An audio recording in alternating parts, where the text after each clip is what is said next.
First, you have some time to look at questions 1 to 4.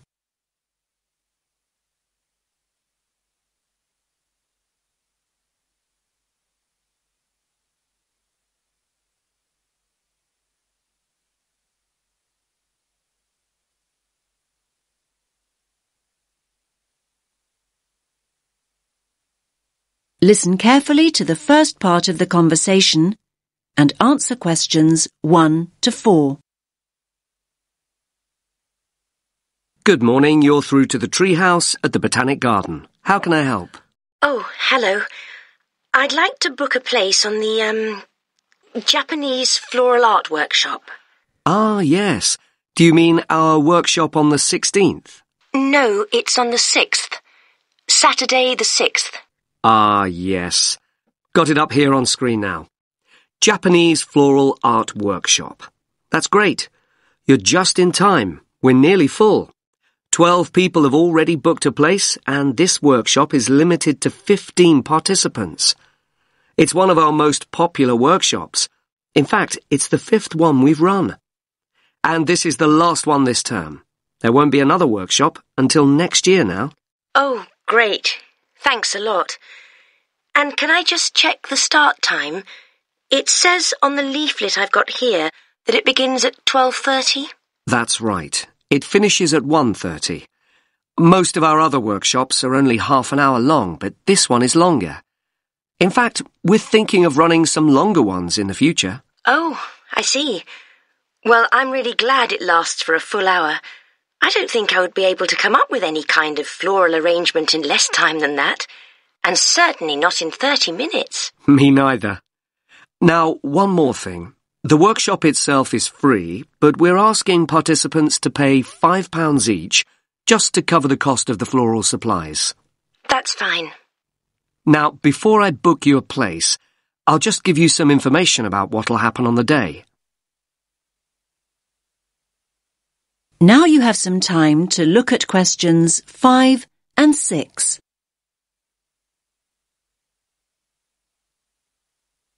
Now listen to the next part of the conversation and answer questions 5 and 6. Basically, it's a real hands-on workshop, so you'll be making your own floral arrangement that you can take home afterwards. That's great. I'm really looking forward to that. Now, a couple of important things. Please remember to bring scissors or cutters to the workshop. Unfortunately, we only have a limited number of pairs to lend people who forget them on the day. Last year, some participants ended up using penknives, which are not at all suitable for floral arranging. Right. I'll make a note of that. And you'll also need to bring your own container. Do you mean a bag, that sort of thing? No, you need a shallow container. Basically, it has to be shallow with a wide base, so that you can use it to work on your arrangement. It can be pottery, wood, plastic, whatever you like. Oh, of course. I see. I'm sure I can find something suitable. And when you arrive for the workshop, ask for Elizabeth Macmillan. She's leading the event. She's a really experienced workshop leader.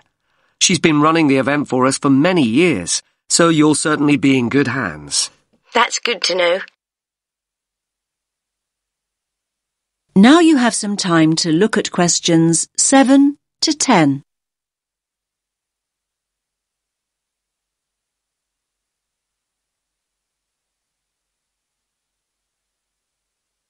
Now listen to the next part of the conversation and answer questions 7 to 10. Now, I'll just take your details for the booking form. Can I have your first name? Yes, it's Lubna. Lubna. Can you spell that for me? Lubna. And your surname? Awan. Is that A-W-A-M? No, it's an N at the end. Thank you.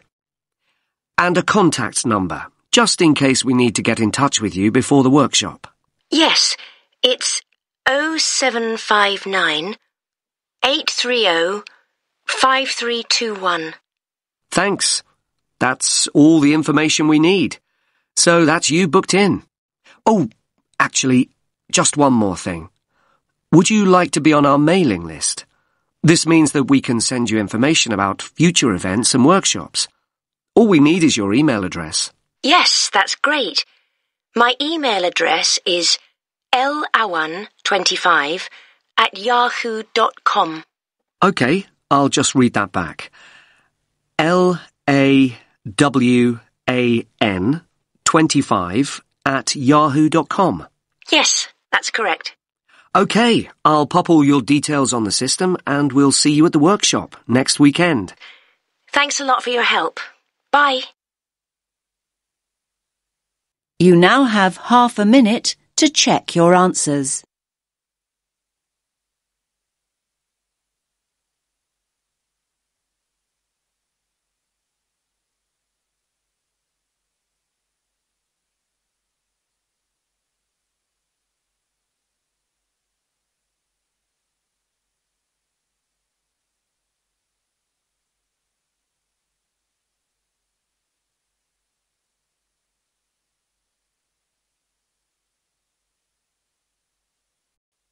You will hear a woman talking about health and safety when using a computer. First, you have some time to look at questions 11 and 12.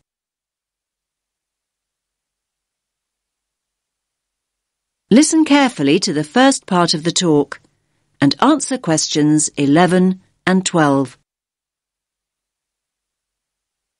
Hello everyone and welcome to the second session on health and safety. And today we're focusing on health and safety when using a computer. Now, can you all gather round this workstation here? That's great, thanks. Okay now, let's look at some equipment that is specifically designed for safe computer use. Firstly, take a look at this item here. Yes, the sloped slab in front of the keyboard. Does anyone know what it is? That's right. It's a wrist rest. And it does a lot more than take up room on your desk, I can tell you. Well, what does it do exactly? In actual fact, it's specifically designed to support your wrist when you're typing or when you're using a computer mouse. Now, the one I'm holding in my hand is made of foam rubber. Come on now, have a feel. You know you want to. Now, it's very flexible, isn't it? The padding is firm, but it also gives way when you press it, just like this. Here's another type, by the way. This one is filled with gel. Now, like the foam rubber type, it's got a firm surface, but when you press it like this, it gives way with a little spring. However, not all wrist rests are flexible like that. Some are made from hard plastic. That doesn't sound like a comfortable support for your wrist, does it? So, not to be recommended. Now you have some time to look at questions 13 to 17.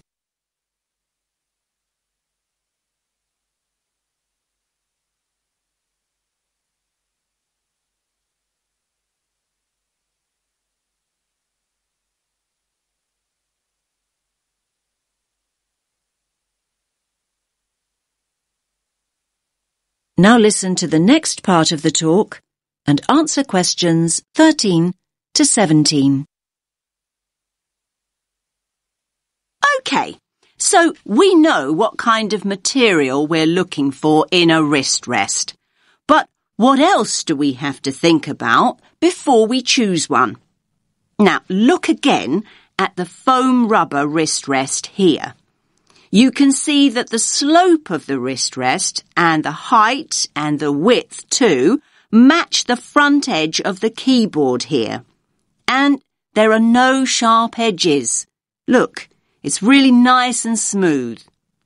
Now, we know it's a busy time for you all at the moment. You're busy with assignments in between the hours you're spending browsing the net and going on social networking sites. Well, just think about how hard your wrist has to work. So, using a wrist rest like this one can really help in a number of ways.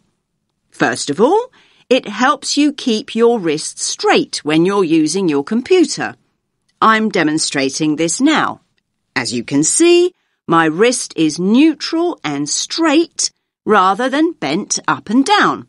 See what I mean? Now, it can also provide padding for your hands.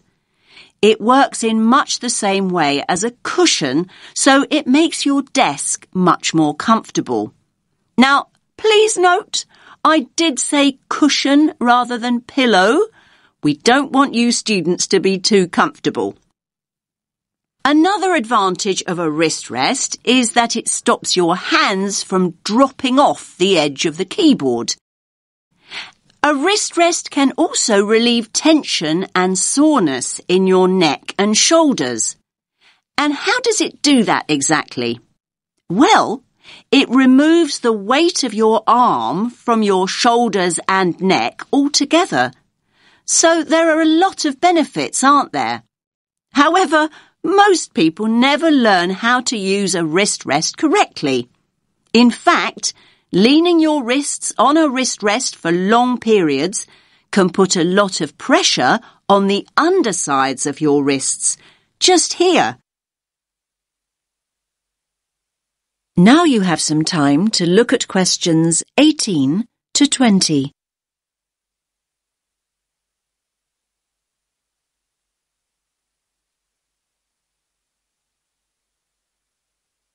Now listen to the rest of the talk and answer questions 18 to 20. So, to make the most of your wrist rest, it's really important to follow a few basic tips. First of all, make sure you place your wrist rest approximately 1.5 inches away from your keyboard, like this. And never ever place your wrists directly on your wrist rest. Instead, place the palm or ball of your hand on the rest. And another thing, don't use the wrist rest all the time, particularly when you're typing. Instead, your hands should be on the wrist rests during break periods, so between your typing sessions. This will avoid you putting strain on your wrists and fingers. Now, does anyone have any questions before we move on to computer glasses? You now have half a minute to check your answers.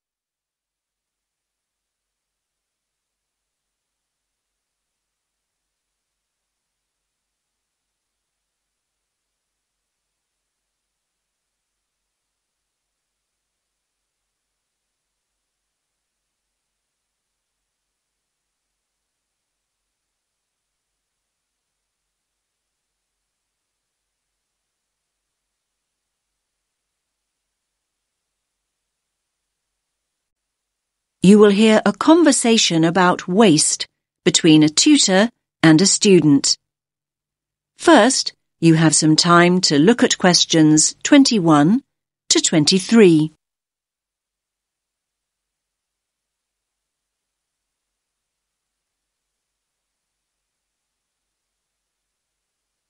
Listen carefully to the first part of the conversation and answer questions 21 to 23. Well, we've been looking at the issue of waste this term, and as you know, it's a huge area to research. Now, Hannah, just to recap on our last session, we identified a range of sources of waste. Can we just run through these very briefly before we make a start? Yes, I've got a note of them here. We've got waste from industry, commerce, quarrying and construction, and then, of course, there's household bins and litter. Great. Now, you were going to focus on industrial waste, weren't you? How's the research going? Well, Actually, I decided to go with household waste in the end and focus on food. I've been looking at exactly what we throw out and how much. Now, maybe this won't come as much of a surprise to you, but I was really amazed at just how much food we throw away in the UK. We throw away over 7 million tonnes of food every single year. 7.2 million to be exact. That's quite right. In the latest survey, it's been estimated that we're wasting 1/3 of the food we buy. Exactly. That's like 1 in every 3 bags of food shopping going straight into the bin. I think the worst thing about it is that more than half of this is food we could actually have eaten. So to give you some examples, things like unopened pots of yoghurt, whole chickens. Yes, people actually throw out whole chickens. Now you have some time to look at questions 24 to 30.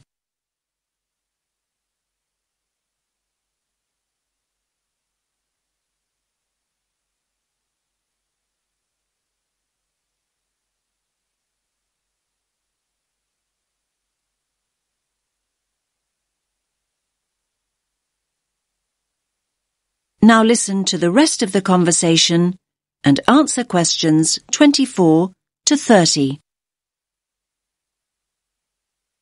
Now, have you got any figures to support this? It's important to include these in your final assignment. Yes, I've got a note of them somewhere. Yes, here they are. Let's start with yoghurts. Now, 1.3 million of them go straight in the bin and 5,500 whole chickens. Oh, and I've got another example. Bread. An amazing 7 million slices of bread are completely wasted too. OK, you've got some solid figures there. And don't forget to explore the reasons why we throw out food we haven't even opened. One interesting point worth making here is that, basically, we often completely forget about what we've bought. So we stick the box of eggs in the fridge and our packets of biscuits at the back of the cupboard, and they just lie there, completely unused. And on the subject of eggs, you might be shocked to learn that we throw away 0.7 million of them every single day, and the same amount of packets of biscuits. I think that people need to think more about how they are storing and using the food they buy. That's a good point. What do you think is the problem there? Do we all need to change our attitude to food? Definitely. Part of the problem is that we've come to expect our food to look uniform and, well, perfect. So, we want our apples to be green all over and to be a certain shape and size. This means the farmers, and then we as consumers, end up throwing away perfectly good food just because it has a blemish or a mark. What's wrong with a green apple that has some red colour on it too? What's wrong with a tomato that has a slightly strange shape? But that kind of attitude may explain why there is so much waste. In fact, these are exactly the foods we waste most of. We throw out far more of those than we do bakery items like cakes and biscuits. And just to give you some idea of quantities, we're throwing out 5.1 million whole potatoes, 4.4 million whole apples, and 2.8 million whole tomatoes on a daily basis. And then there are the sell-by and use-by dates. They encourage us to throw away food long before it goes off. Thanks, Hannah. You've highlighted an interesting point, that waste is very much a social issue. OK, let's leave it there. We can look at the issue of initiatives to reduce waste next. You now have half a minute to check your answers.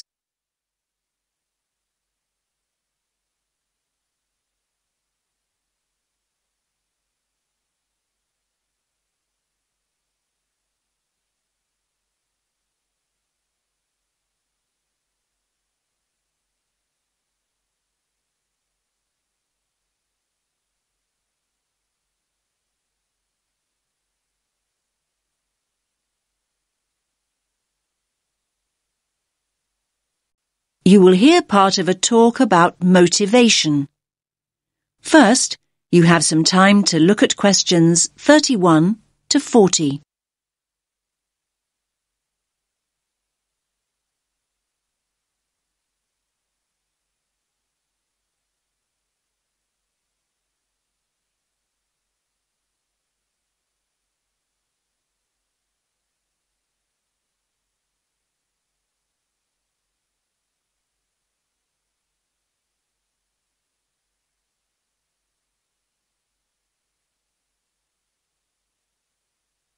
Listen carefully to the talk and answer questions 31 to 40. OK, everyone. Let's make a start with the second module of our business management course. And we're thinking about motivation. Yes, motivation. The drive to achieve and to get things done. Now, what motivates you to get up in the morning? A strong desire to get that assignment finished? Or maybe you want to get more training in before the week's inter-university football match. Let's focus on motivation in the workplace. Why is it so important for workers to be motivated? Think about it. If you feel motivated, you're far more likely to feel loyal to your employer and take a real pride in getting the job done.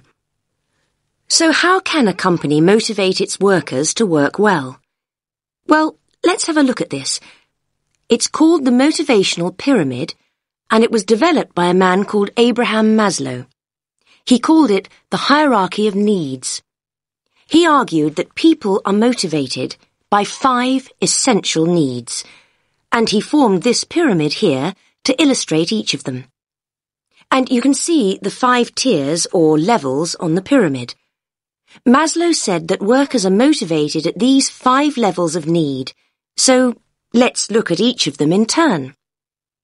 OK now, so let's start at the bottom of the pyramid, just here. Now these are the basic physical needs. These are the needs that motivate us to survive and have food and shelter. So we're motivated to work in return for money so that we can actually eat and keep warm. But even at this basic level, we're not just motivated by money alone. We're also motivated to work if we've got good facilities in the workplace. What kind of facilities are we talking? Well, these facilities could be a staff restaurant to have our lunch in, or a locker to put our personal belongings in. Now, after we've got these things, we're then motivated to move up to the second level of need on the pyramid. And here, on the second tier, we can see security needs. We're motivated to work hard when we feel safe and secure.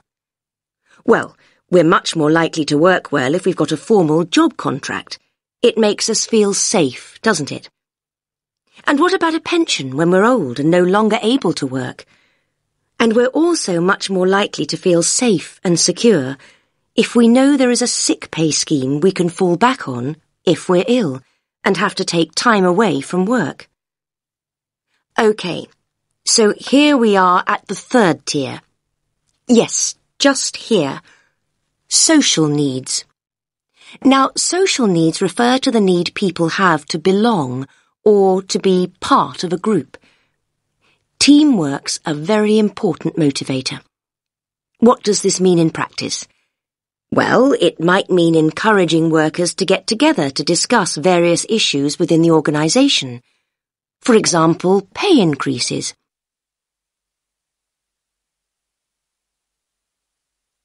Then we move on to the next tier, the fourth one here, self-esteem. This means the kind of motivation that encourages us to experience a real sense of achievement. So how can a company make this happen?